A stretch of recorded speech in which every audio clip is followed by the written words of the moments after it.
Sawa ka na ba sa paulit-ulit na balita? It's about the importance of mental health. There is an ongoing mental health crisis in school. Percent of Filipino youth had suicidal thought. Ikaw, kumusta ka na? Okay ka lang ba? O baka nagtatago ka lang sa likod ng tanong na yan?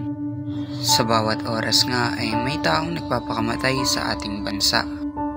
Pero ano nga ba ang sanhi sa pagkitil ng sariling buhay?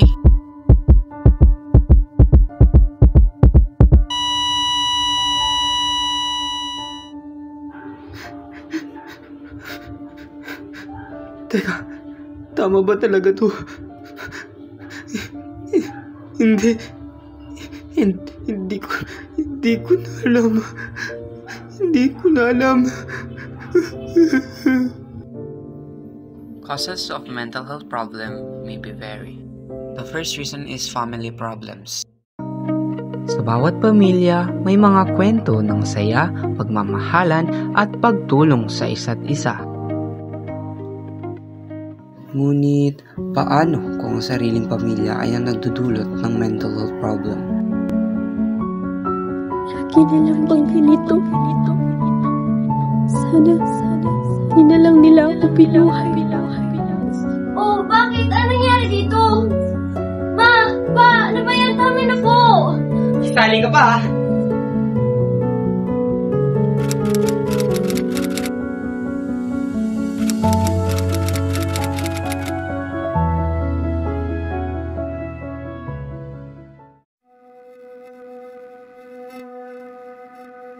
Hoy, ano? Siya na naman yung suot mo? Wala ka ba nabili ng uniform? Pagi na lang yan, kulit-kulit ang pangit. Kailangan ko bang manahimik? Hindi ko na kaya pero...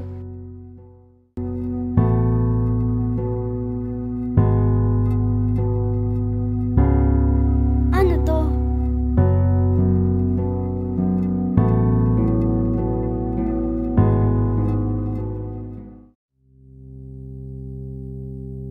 Ano? Ba't ka ba tumitingin? Naiinggit ka ba? Kasi ang mukha mo puro tigyawat. Sumasagot ka pa talaga. Bakit? Sa pamilya niyo ba lahat kayo may tigyawat?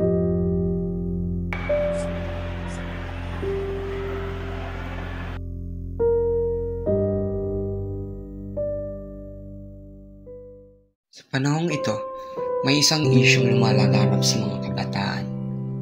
Ang academic pressure. Oh, Sayron, nangyari sa'yo? Ano yan? Report card? Tingin na ako. Tingin. Ano to? 93? God, Sayron. Sinabi ko sa'yo, mag-aaral ka ng mabuti. Ay, nangaling atupagin mo eh. Tapos bibigyan mo ako ng 93, ha?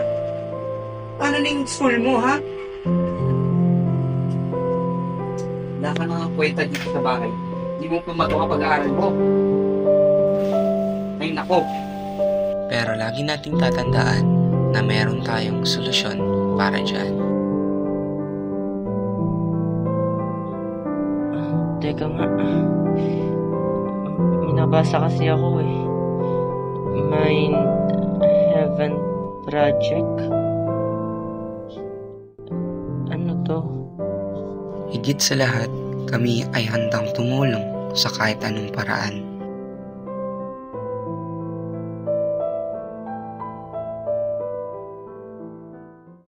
Ano man ang mga nagawa mo, alam naming may natatagong rason dahil dito. Bullying often stems from academic failure, as some students target others to cope with their own insecurities or fears about grades and performance. Oh, kumusta ka? Okay ka lang ba? Pressure na kasi ako. Tapos magsakwa ako sa isang subject. Grade na 5 naman eh. Huwag mo siya na-pressure yung sarili mo. Mapagdaanan ko na rin yan. Kaya may solusyon ako para dyan. Ito ang Mind Heaven Project! Welcome to Mind Heaven, where healing begins. We offer more than just support, but we offer understanding, compassion, and a safe place to breathe. From isolation to connection, from pain to healing. Together we lift each other up. In this room, every story is heard, every voice is valued. At Mind Heaven, we'll listen without judgment. We share with empathy, and we grow together. Here, your journey towards resilience is supported every step of the way. Whether it's through group therapy, workshops, or just a simple conversation. Nape-pressure ka ba? Nai-insecure ka ba?